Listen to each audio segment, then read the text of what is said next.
Okay, so we want to start with ethical hacking. Welcome to this video. I'm trying to help out. Now here I'm not gonna sell any course or any additional details like softwares and bundles and so on or books. I'm just gonna try to help you with the knowledge that you need in order to get the idea of how to start with ethical hacking, how to get yourself the skills needed, and of course how to take the chances. Now let me start with the simple thing that I'm making this video, this kind of a video for the very first time. Let me know in the comments that if you enjoy it. Now, how to start with ethical hacking? That's super key because many people want it. It's a nice job, and to me, it's like the best job in the world because you literally hack companies for money legally. And you can practice your skill, boost your skill, and become better and better hacker, which is something that we all want, if you are here, of course. Now, how to start that? In order to start with ethical hacking, there's one main thing that you need, and that thing is called experience. And here I'm not talking in experience with only technical terms like the attacks, the defenses, the C2 frameworks, the malware development, and so on. I'm talking about the complex experience and what I mean by that. So, with experience, I mean a lot of stuff. On the one hand side, we have the technical know how. Tech know how. These are all the needed skills that you need in order to perform your job properly. In order to test systems, make tunnels, perform different kind of pen tests like web, external, and so on, you need some skills for that, and we're gonna talk about that later on. But what you also need is non-technical know-how. So something like let's call that communication skills. And why do you need that? That's more important that you need because the job is not only hacking, but you also have plenty of communication with other people, with customers, and you have to get to know what they need, what they want, and you have to be able to speak with them without, of course, making yourself look bad. So on the one hand side, we have technical skills, and the another hand side, we have the soft skills, which are based on mainly communication. If you have combination of these skills, you would not have a problem starting a job as ethical hacker. But the point is, often they are hard to get. And while I believe the communication skill are not that easy to master, the technical know-how takes really a lot of time because you have to know a lot of stuff. Now, for me, I started directly as an intern for a company where I was applied for a cybersecurity position, and they I needed to learn a lot of stuff until the point I know what the heck is going on.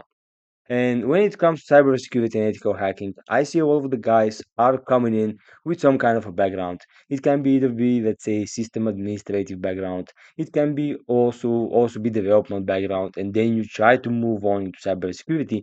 And I believe that's maybe the best way. So you have some experience somewhere doing something technical where all these two things are actually getting boosted up. And after you know like I can do hacking for a living, then you decide to switch it, but by the time you decide to switch it, you already have a lot of skills. Like if you are a developer, you have a lot of skills with programming languages, also with HTTP requests and all the stuff like that. So you can go into cybersecurity, try to write tools, and go into that path. Or if you're sysadmin, you get to know systems, how they work, and this can, of course, help you with ethical hacking. And we have the third option, which is pretty much taking the startup. But we're going to discuss all of them. Now, first, let me discuss the most important one, which is the technical know how. Now, if you are super good with that, I believe that you can get a job. So that thing is actually stopping you from getting there. Now, how can you get better? How can you achieve that thing? How can you learn the technical know how of hacking? Luckily, there are many systems, and I'm going to share some basic, let's say, procedure or system that's going to help you learn a lot. Now, let's imagine you are a complete beginner. So we can do phase one,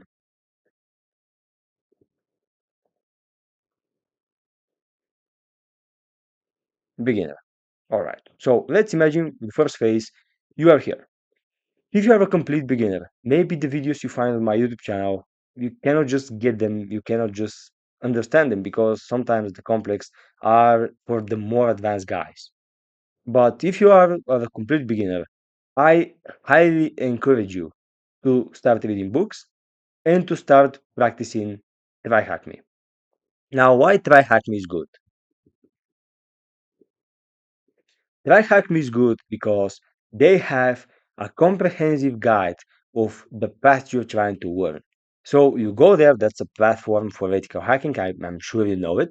And then you specify the path you want to learn, for instance, Windows internals, privilege escalation, Active Directory, red teaming, and so on. And when you specify the path, you have guidelines on each step, what to do, why the things work as they work, and what's the main idea.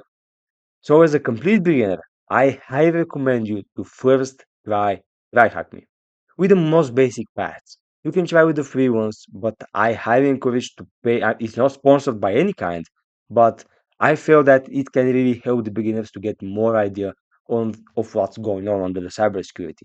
So when you pay, I believe it's like $5, you have massive amounts of rooms, and they are all well explained, so it can help you get the initial knowledge which it is needed to start. What I also encourage you guys is to start reading some books. Books like LPIC, which is the books for the Linux certificate. That's not a hacking book, but that's a Linux book which is going to help you learn Linux so much that you do not need anything else after reading the book.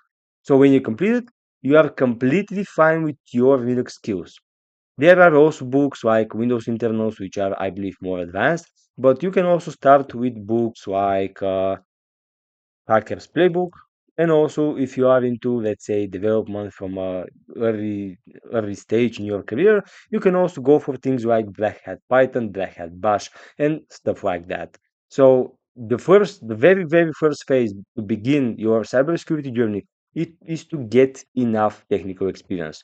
Because here, I know you might be great at communication, you might be extremely good with that, but if you lack the technical know-how, you're gonna have a problem finding a job whatsoever. Now let's imagine the second part. So I can really copy that in here and now call that phase 2. That's not a complete beginner, but it's still a beginner, or let's call that low level. So you have some kind of an idea, you have some kind of basic experience about systems, Linux, Windows, development, and so on, but you're not advanced. You have your experience at the low level. Now, what to do here? These are for the guys which believe and feel like TryHackMe is no longer suitable for them because it's too basic. Now, if you feel that TryHackMe is too basic and you probably read some of these books, you may be in this category there. Now, here, what I encourage you to do, guys, is to go and do as much as possible hack the box. Now, again, I'm not sponsored by any of these things whatsoever, but I think they are extremely useful. So when you go to the hack the box, that's a system which I believe you know because you're in the video, but still, that's a platform where you can hack systems. And if you don't pay, you can hack systems which are not disclosed, and you have to find a way yourself, kind of. Now, the main point and the main part or path I can say is go pay for premium account. It's like $5, $10, something like that. But when you do so, you can access all the retired machine of Hack the Box ever created.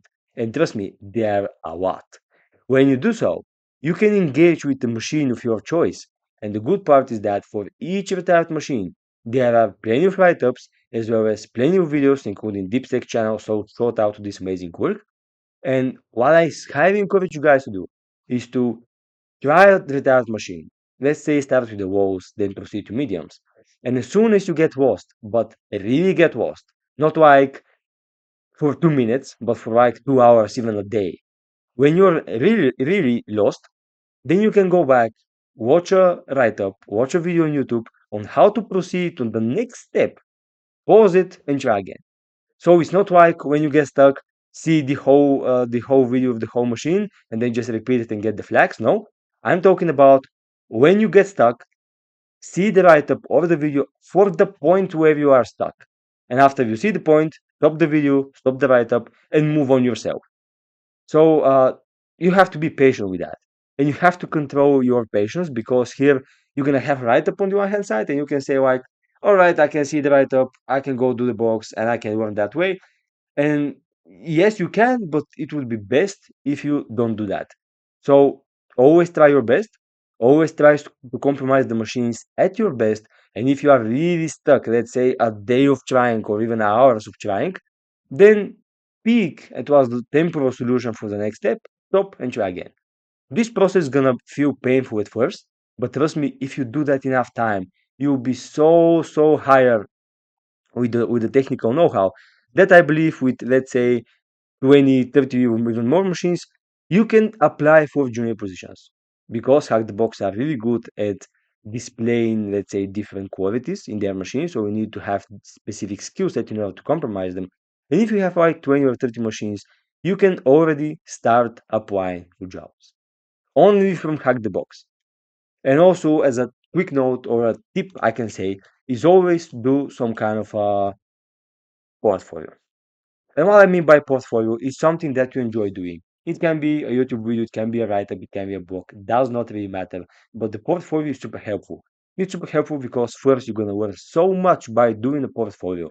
Because when you write things down, when you summarize them and present them into a format where it's understandable for other people, you get to learn so much more and better. And that's one of the main reasons I started my YouTube channel.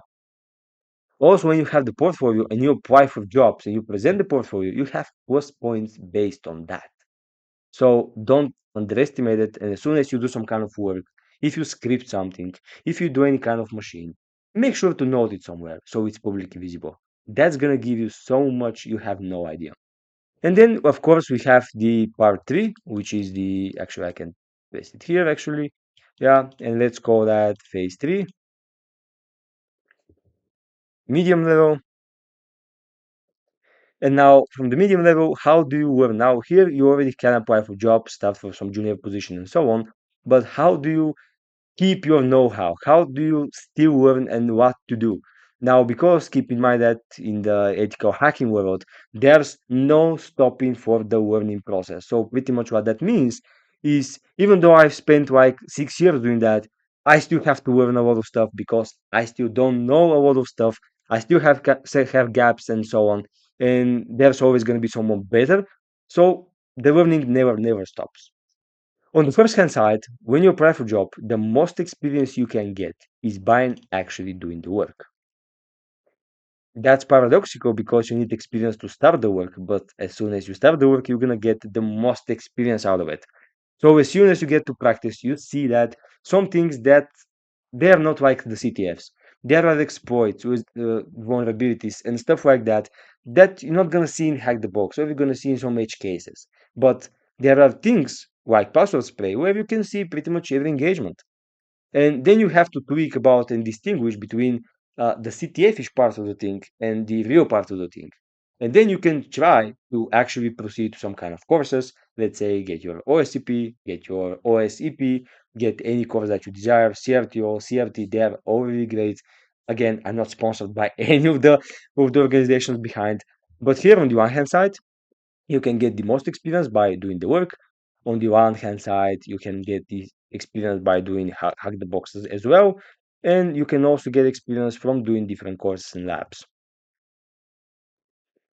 So pretty much you can do OSCP here, anything else, but the most of your experience and the most of your skills would come after doing the whole work. And after that, you have the high level where pretty much you have to again learn from doing the work because each and every engagement is different. And then, of course, you can continue doing hack the box, course and labs, and then you can include, let's say, vulnerability researching, and then you can pretty much go into the place where you want. So let- super quick draw that. So phase four, let's call that advanced, and here based on let's say work, you're again getting the most experience. That's pretty much how the world is. All right. Now we can of course do one thing for hack the box courses and so on, like that. And on the another hand side, we can add something like personal researching and topic dedication. Now, when you're on the advanced level, now you can distinguish super much between what's your best pen test. Because don't get me wrong, no pen tester is good at all the pen tests equally. So for instance, one can be super good at web, but not that good at internal, which means Active Directory and so on. I'm quite the opposite. I'm not that good in web. My power is in the internal pen test, but that's up to you guys. There's no, let's say, worse or better. That's how you decide to play your pen testing role. That's why there are needed positions for different pen tests. And there are positions for, let's say, web pen tester, which are going to do mainly web pen testing and not anything else. So based on what you need, now in this step, you can distinguish between them all. Because without having experience, you cannot just really tell I'm good at internal and I don't want to do web. You have to go through them all.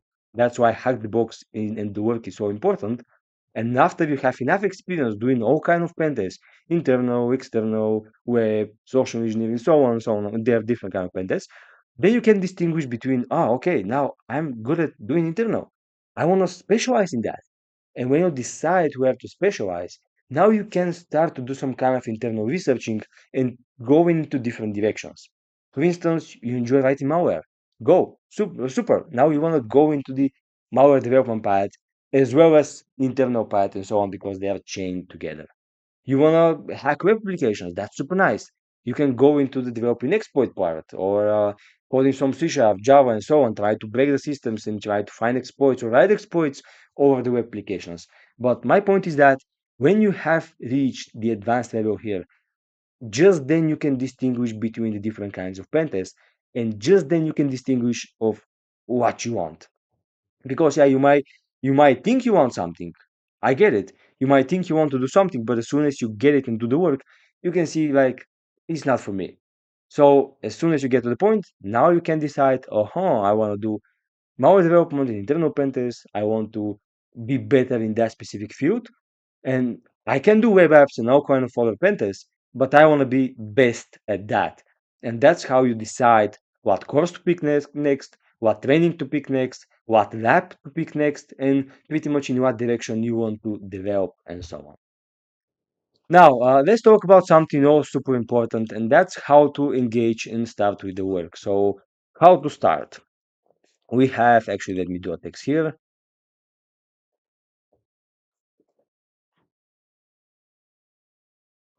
like that. All right, so how to start? We have the first case, let's say, and that's let's say software background, so software engineering background. So let's imagine you were a developer for quite a few time. You already were in the working field doing software development for a specific company, does not really matter. There you were some kind of technologies like C Sharp, Java, Python, or anything else, alongside with other different stacks and bundles. And then you decided, that I want to do hacking, you see that it's super nice, and you want to give it a try. Now, that's one way you can do so. So, from developer background, we can apply or move or migrate into the, let's say, ethical hacking. Let's call that. Let's call that ethical hacking. Okay, like that. Okay. Next thing is, let's say, some kind of other technical jobs. So, other tech jobs background. So, this can be anything from sysadmin, networking, and more. And here we can also add developer slash QA because I know there are more positions. I apologize if I miss any of them, but you get the idea. So we have developer and QA background, which are doing code and coding work. You have other tech job backgrounds such as system administrators, networking, and more because they are more like responsible for the hardware systems and how to manage them and so on. Again, you can migrate that into ethical hacking. And the next thing is that you are applying for internship or startup companies. So either internship or startup companies directly as a cybersec guy or girl. Sorry. All right.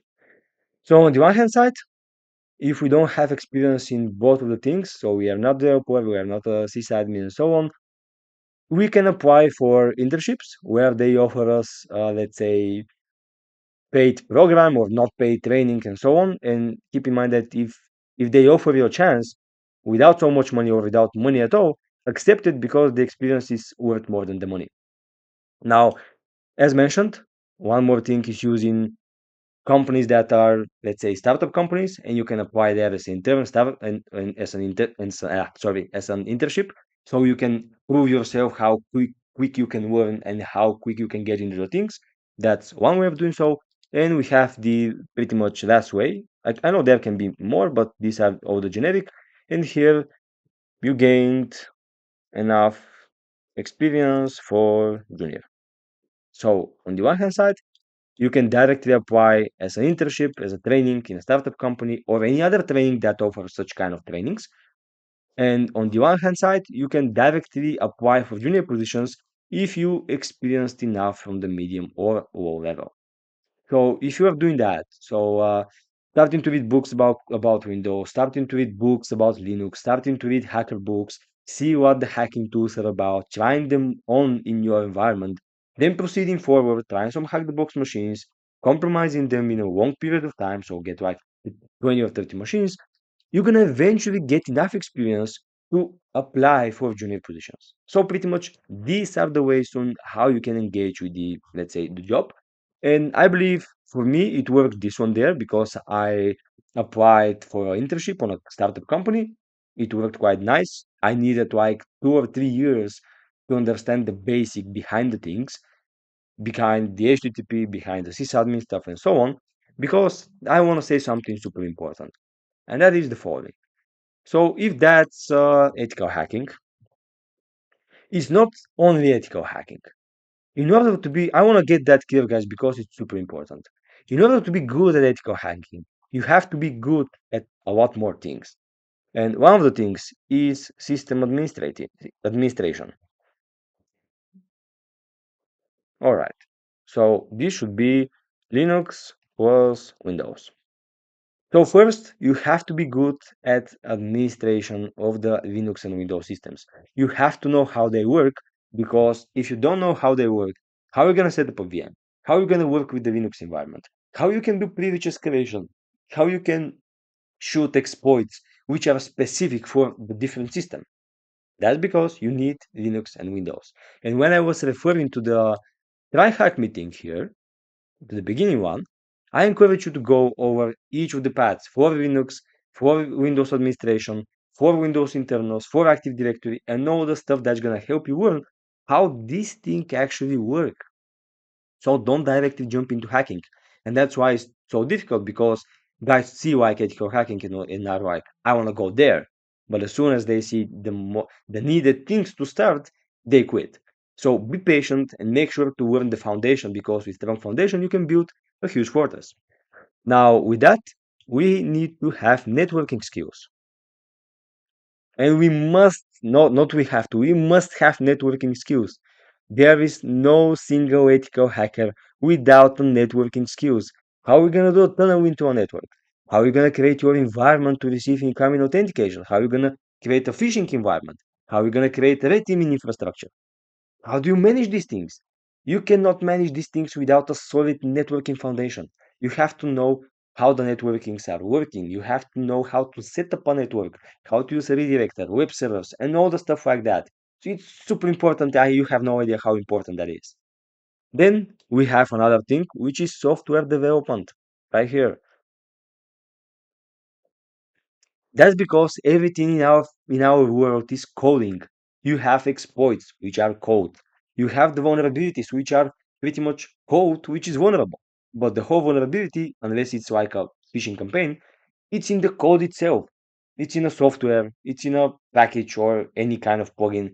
Pretty much you're using code to abuse code and exploit code into getting other code to be executed. And that's why you need software development. You need that in order to set up your infrastructure, to understand how the code works, to be able to see and modify exploits because we don't want to be script kiddies. You want software development because you want to go there and see how the exploit is working and so on. You want that because you want to create your exploits in, let's say, more advanced scenarios. And you cannot be mm, super good ethical hacker without a solid software development foundation. You have to know how to script, how to use PowerShell, C Sharp, if you want to go with the MALDEF path and so on, or even C. You have to know Python or any other web language if you go to the web path. But no matter what direction you go, you still need some kind of a coding. You cannot get along without it. And after you get a good glance, after you have a solid foundation on how the system are working, Windows plus Linux, after you get a nice foundation of how the networking is actually being done, and you can create, write, and read code, then you can start learning the ethical hacking part. So then here we can go for ethical hacking. And that's why all of the guys are coming with different backgrounds because these backgrounds helps a lot. Because imagine you come from software development background, oh, you now need to learn system administration and networking, even though you might have some experience with that. If you come with sysadmin background, you may have sysadmin networking. Oh, now you need to learn some coding and you're good to go. And when you come from a different kind of background, this thing is easing up. But if you go into internship or kind of a training or startup company, you have to get an idea of this at the same time, which can be super frustrated, super painful, and take long time. For me, it took like 3 years to get to know the foundation of these things, but I'm quite happy we did it. So yeah, I cannot get say anything bad. But this is super important. Don't underestimate it. And you can be a good ethical hacker, a good penetration tester, and so on when you have the solid foundation of these three things. Because if one of them lacks, you're gonna feel so much pain when it comes the time to use it. When you need to do a tunnel, for instance, or when you do a connection and you don't know why it's not working, and so on. Like let's say a city connection, and you get the idea. So that was the video. I really hope it was useful, guys. If it was the case, make sure to hit the like button, hit the subscribe button, and I really wanna welcome you to the comment section because that's my first time doing such content, and I wanna know if that's useful to you guys. Do you enjoy the format? And if you wanna see more of that. So I really appreciate you watching. Special thanks to my Patreon, and moving on.